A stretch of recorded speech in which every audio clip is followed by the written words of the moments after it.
大家好，我是龚明明，又见面了。这个系列是关于开源的 AI 物体扫描系统，我们又开始对算法的改进。这次来看看 Dino V2。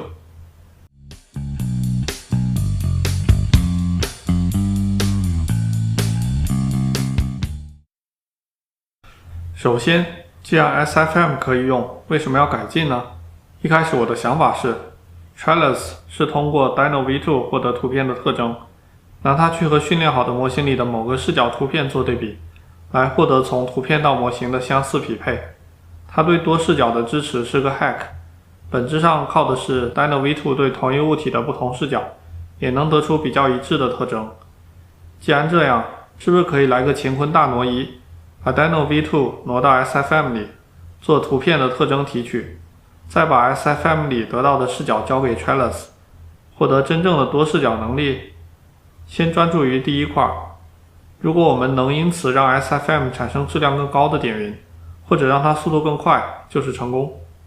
虽然已经有不少基于机器学习的 SFM 算法，但它们的目的都是把整个 SFM 换掉，而不是去改进 SFM， 实际上都只是些没经过考验的研究工作，只能处理玩具场景而已。我们要的是个逐步改进的方案。既然如此，就先来看看 Dino V2 是什么。Dino 系列是一种 VIT 架构，也就是把 Transformer 用在视觉领域。它的输入是一张图片，输出是一系列的 token， 先是一个全图的 token， 然后是4个 register 的 token， 最后是每个 patch 一个 token。Dino V2 里 patch 的大小是14×14， V3 是16×16， 每个 token 的向量长度和模型有关，从384到1536不等。看它视频里的这些色块，其实是把视频的每一帧都算出 patch 的 token， 放在一起用 PCA 降成3维，作为 RGB 画出来。同样意义的 patch 就会被赋予相近的颜色，比如眼睛都是类似的颜色，耳朵都是类似的颜色，因此就能把整个视频串起来了。每个 patch 的 token 就是关于这个 patch 的特征描述。既然要改 SFM， 就先把现有的基准线建立起来，用 Sift 提取关键点， Cascade Hashing 做匹配。现有测试数据上可以得到24万个关键点，89000个匹配对儿，再经过几何过滤，剩下57000个匹配对儿。最后重建的点云包含26000个点，一级一级都在变少，逐步变精确。之后的方法我们都得跟这比。首先Dino V2 有个 Dense Match 的例子，但官方没有公开做法，找到的代码来自于第三方。想法很直接，对每一张图提取特征，用 KNN 或者 Cosine Similarity 计算特征之间的相似度，足够相似的就作为匹配对儿。我们也来这么用。先得把图片缩小到1190×896，防止显存不够或者速度慢。这时候 Dino V2 一共能提取到82000个关键点，特征向量经过 PCA 降到128维，再量化到 uint8。这时候如果还用 Cascade Hashing 做匹配，能得到23000个匹配对儿，但到了几何过滤的一步，基本都会被过滤掉，剩下560对儿，点云只有12个点，完全没法用啊。改为 Cosine Similarity 的匹配，虽然能找到57万个匹配对儿，但过滤后也只剩下4505对儿，点云仍然只有102个点，远远不如基准的。这样的点云完全没法进行重建。看来 patch 的匹配还是不够，分辨率太低了，只有2个 patch 中心能匹配上，才会被认为是有效的点，这就太糟了。那要么就退一步，用 Sift 检测关键点， Dino V2 只用来计算特征向量。如果把每个关键点周围14×14切出来，拼成大图，送去给 Dino V2， 结果也一样糟糕。大家有没有观察到，原先可视化出来的颜色存在图像空间的色调，一边偏红，一边偏绿，一边偏蓝，一边偏紫。这其实是来自于 Positional Embedding， 也就是说，一个 patch 的特征不光取决于它的内容，还跟它在图片上的位置有关。那表示同一个 patch 在图片的不同位置得到的特征向量也会不同。这样的特征并不是在描述这个局部，所以我们这么切图算 pixel 的特征，图与图之间没法对上。既然这样，我们的目标就转向如何从 patch 级别的 token 得到 pixel 级别的 token， 也就是以某种方式做 upsample。有篇 paper 说bilinear采样就行啊，有这么简单的事情？试了一下，出来是这个鬼样子。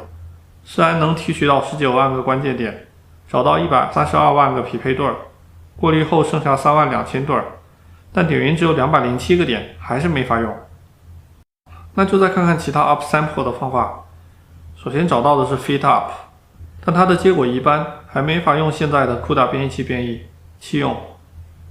接着试的是 HRDV2， 它的做法和前面提到的在 Sift 关键点周围求特征很像，但不是切一块 patch 算特征，而是偏移全图几次都算特征，再偏移回去求平均。根据参数，有20到72种偏移的组合。首先发现的问题是，分辨率一高就爆显存，改几行代码就能把显存降下去，但改变不了速度很慢的问题，弃用。再试的就是 loft up， 这个方法超级耗显存，作者还说测试过512×512没问题，但是这是2020年代，512也算图，就这还要40G 显存，弃用。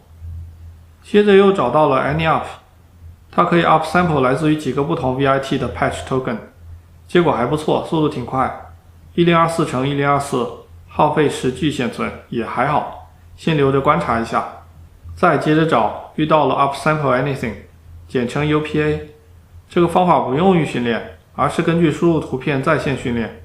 问题是，处理一张图要30秒也就罢了，显存耗费还超大，奇怪，它的表示明明和 AnyUp PK 了，并且表示显存和伸缩性都更好啊。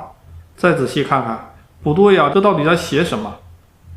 注意看第3列，加粗表示好，但为什么这一行AnyUp 用10G，UPA 用20G， 反而是差的加粗？更大的问题是 AnyUp 这一列显存消耗不对呀，和我们刚做的实验不符。进一步分析发现，因为 UPA 需要在线训练，它的 tensor 必须有 gradient， 并且必须用 float 32，而 AnyUp 只需要推断，可以关掉梯度，而且只要 float 16精度，这就把显存降到1/4。所以 UPA 是有意无意把对手方法搞差，来显得自己好。实际上一无是处啊，这篇 paper 根本不用看，弃用。好了，既然最好的是 AnyUp， 我们就把它集成到 SFM 里测试。这一测，我悬着的心终于死了。虽然也能提取到19万个关键点和132万个匹配对儿，但过滤后还剩29000对儿，点云只有49个点，甚至还不如最简单直接的bilinear呢。还是没法用，又失败了。实际上我试过的方法不止这些，有些连提都用不着提。试图用 Dino V2 提取特征做 SFM 的路线就这么失败了，只能放弃。不过失败不要紧，只要能搞清楚失败的原因，就是在证明一条路走不通，也是有成果的。下一期我们就来分析一下原因，再来看看有什么翻盘的机会。欢迎继续收看，再见。I'm so happy, 'cause today I found my friends.